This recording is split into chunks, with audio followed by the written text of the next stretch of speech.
अस्सलाम वालेकुम दोस्तों, कैसे हैं आप सब।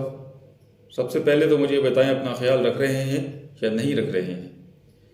मैंने अपनी इस सीरीज़, नई वीडियोस की सीरीज़, जिसको मैंने CSS का नाम दिया है, तो इसका पार्ट 1 मैंने आपकी खिदमत में अपलोड किया था।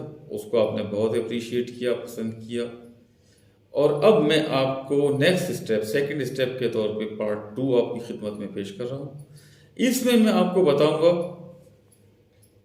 कि आपको किस तरह अपने आप को ग्रूम करना है। फर्स्ट स्टेप के तौर पे ये वो बुनियाद है जो CSS के लिए बहुत ज़रूरी है। सबसे पहले तो आपको ये देखना है कि आप बात किस तरह करते हैं। आप बात किस तरह करते हैं। बात करने के 3 तरीके हैं। कोई भी इंसान बात करता है, उसके 3 तरीके हैं। ये मैं आपको जनरल घर में बात करने की, दोस्तों में बात करने की या रूटीन लाइफ की बात नहीं कर रहा हूँ। मैं आपको बात कर रहा हूँ कि जब आप एक अच्छी जगह पे जाते हैं, किसी को कायल करना होता है, आपको किसी को कुछ समझाना होता है, उसके 3 तरीके होते हैं। नंबर 1, आप एक पॉलिटिकल गैदरिंग से, सियासी जलसे से खिताब कर रहे हैं, उसका तरीका बिल्कुल अलग है। उसमें आपको चीखना है, चिल्लाना है, शेर व शायरी करनी है, लोगों को मुतासिर करना है, माइक तोड़ने हैं, उधम धाड़ करनी है, मुखालिफ उन पे हमले करने हैं, लोगों से वाह वाह करनी है, तालियां बजवानी है।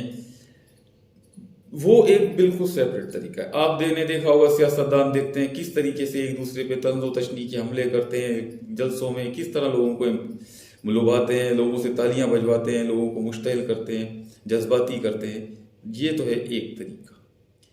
नंबर दो है कि आप किसी उलमा की सोहबत में बैठे, या मौलवी साहिबान की या उलमा साहिबान की सोहबत में बैठे, या मजहबी गैदरिंग को अटेंड करें, मस्जिद में या ग्राउंड में, कहीं भी। उसका एक बिल्कुल डिफरेंट तरीका है। या आप उसको मजलिस भी कह सकते हैं अहले तशरीह हजरात के लिए, या अहले सुन्नत, उसको कोई भी नाम दे सकते हैं। उसका एक डिफरेंट तरीका है। उसमें आपको बिल्कुल डिफरेंट तरीके से, सियासतदानों से या सियासी गैदरिंग से बिल्कुल मुख्तलिफ तरीके से आपको बताया जाएगा। उसमें आपको किसी भी तरह मोटिवेट किया जाएगा कि आप उनकी बात को समझें, सुने, अमल करने की कोशिश करें। लेकिन वो एक जज्बाती तरीन तरीका होगा आपको मुश्तइल करने का। लेकिन एक है तीसरा तरीका। सबसे पहले तो ये बताएं कि आप अगर मेरी वीडियो देख रहे हैं तो आपका मकसद क्या है। आपका मकसद है कि आपने CSS करना है। CSS का मकसद क्या है? Public administration. पब्लिक एडमिनिस्ट्रेशन का मतलब क्या है? आपको जो इलाका दिया जाएगा, सबसे पहले एक छोटा सा सब डिवीजन, एक असिस्टेंट कमिश्नर की मैं बात कर रहा हूँ, या ASP की बात कर रहा हूँ, जो पब्लिक एडमिनिस्ट्रेशन में आ रहे हैं बिल्कुल डायरेक्टली।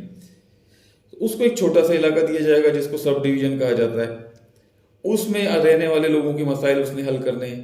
उसके बाद वो डिप्टी कमिश्नर बनेगा या SP बनेगा, उसको डिस्ट्रिक्ट मिल जाएगा।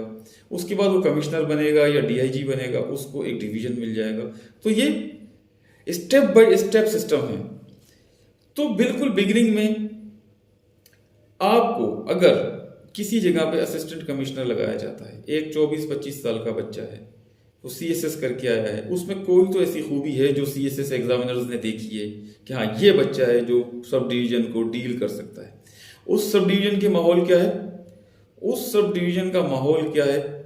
उसमें MNAs भी रहते हैं, उसमें MPAs भी रहते हैं, उसमें प्रेशर ग्रुप्स भी हैं, उसमें गवर्नमेंट एम्प्लॉइज भी हैं, उसमें सहाफ़ी भी हैं, उसमें एजिटेशनर्स भी हैं, उसमें पब्लिक की मुआवजा के मसाइल, पब्लिक जिसमें एजिटेशन कर सकती है, रोड ब्लॉक्स हो सकते हैं। तो उस असिस्टेंट कमिश्नर को जाके सबसे डील करना है, सबको कायल करना है, सबको अपनी बात मनवानी है और गवर्नमेंट की रिट कायम रखनी है।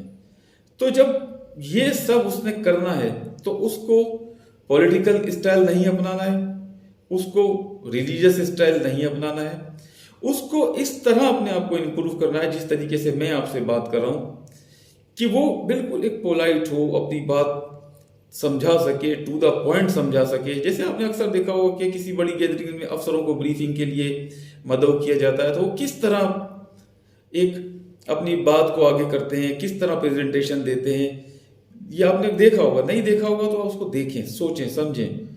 चाहे जिस तरह मैं आपसे बात कर रहा हूँ कि बिल्कुल ठंडे मिजाज से, धीमे मिजाज से आपको लेके चलना है, अपने आप को अपने काम रखना है, कूल रखना है, अपने आप पे आपको भरोसा होना चाहिए, आपकी तैयारी मुकम्मल होनी चाहिए, आप जिस टॉपिक पे बात करना चाहते हैं उसका आपको पूरा इल्म होना चाहिए कि ये क्या है, इसमें कमियां क्या हैं, खामियां क्या हैं।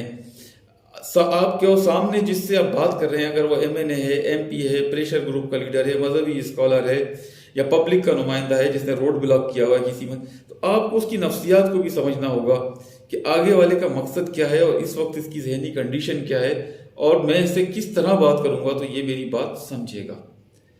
तो आप इस स्टाइल, आपका जो स्टाइल है बात करने का, वो सबसे ज्यादा मैटर करता है कि आपका स्टाइल ऐसा होना चाहिए कि आपकी बात सुनकर लोग आपकी बात पे अमल करना चाहते हैं या वो आपको बेवकूफ समझते हैं और आपको बात पे अमल करने के बजाय और ज्यादा मुश्तिल हो जाते हैं। आप किस तरह लोगों से डील कर रहे हैं कि आप उनको ठंडा कर सकते हैं या आप उनको मजीद मुश्तिल करके मजीद एहतजाज पे राग़िब कर सकते हैं। तो ये है एक स्टाइल। आपको सबसे पहले अपना स्टाइल चेंज करना पड़ेगा, आपको बात करने का स्टाइल चेंज करना पड़ेगा, आपको अपनी बॉडी लैंग्वेज का स्टाइल चेंज करना पड़ेगा, ताकि आप अगर किसी गैदरिंग के सामने बैठे हैं, किसी अच्छे बंदे के सामने बैठे हैं, किसी ताकतवर बंदे के सामने बैठे हैं, तो आपको उस गैदरिंग की, उस बंदे की, उस मजमे की, उस सब की जो है वो नफ्सियात को समझ के बात करना होगी कि इस वक्त इनका मिजाज क्या है, ये क्या चाहते हैं और इनको किस तरीके से हैंडल किया जा सकता है। अगर आप ये बात सीख गए तो आप कामयाब अफसर बन जाएंगे। पूरे पाकिस्तान में पता लग जाएगा कि फलाने साहब जो है फलाने सब डिवीजन में या फलाने डिस्ट्रिक्ट में, वो एक खुद ब खुद ऑटोमेटिक आपका फेम है। और इसके अलावा अगर आप अफसर ना भी बन सके, एक CSS हज़ारों लड़कों में से तकरीबन 200-250 लड़के करते हैं, या बच्चे या लेडीज जो भी करते हैं, तो भी ये आपका जो स्टाइल है ना, ये आपको आप कारोबार कर लें, अपना प्राइवेट नौकरी कर लें, कुछ भी कर लें, उसमें बेहद काम आने वाला है। तो सबसे पहले आपको अपने बात करने का, अपने सोचने का, समझने का तरीका वो तब्दील करना पड़ेगा। तो आज के मेरे इस CSS पार्ट 2 की जो हिंट है वो ये है कि आपको अपने बात करने का तरीका इस तरह करना पड़ेगा कि आपको अपने टॉपिक पे अबूर होना चाहिए, आपको अपने डिलीवरी यानी बोलने पर भी अबूर होना चाहिए, आपकी ज़बान से बात करते हुए कोई ऐसे अल्फाज ना निकलें जो लोगों को मुश्तिल कर दें, प्लस आपको सामने वाले की साइकोलॉजी समझनी होगी। और ये सब जो है ना, ये कोई आपको सिखा नहीं सकता, ये आपको खुद करना है, ये सब आपको खुद करना है।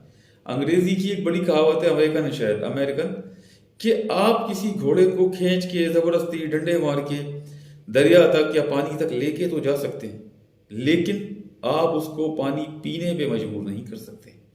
पानी वो अपनी मर्जी से पिएगा। तो मैं हो जाऊं या कोई भी हो जाए, कोई भी टीचर हो, कोई भी बंदा हो, आपके वालिद साहब हो और कोई बंदा हो जिस पे आप, तो हम आपको सिर्फ और सिर्फ जो है ना वो लेक्चर दे सकते हैं, समझा सकते हैं, अमल आपने खुद करना है। तो CSS पार्ट 2 आज जहाँ तक, इंशाल्लाह फिर मिलेंगे एक नई वीडियो के साथ, उसमें मैं आपको अगला स्टेप बताऊंगा। मेरा ये चैनल अगर आपको पसंद आ रहा है, आप इसको सुन रहे हैं, आपको कुछ समझ में आ रहा है, तो आप इसको ज़्यादा से ज़्यादा सब्सक्राइब करें और साथ में बेल आइकन को भी दबा दें, ताकि मेरी आने वाली तमाम वीडियोस ज़्यादा से ज़्यादा और इन टाइम आप तक पहुंच सकें। और शेयर भी कर दें ताकि ज़्यादा से ज़्यादा बच्चे और लोग इससे फ़ायदा उठा सकें। शुक्रिया।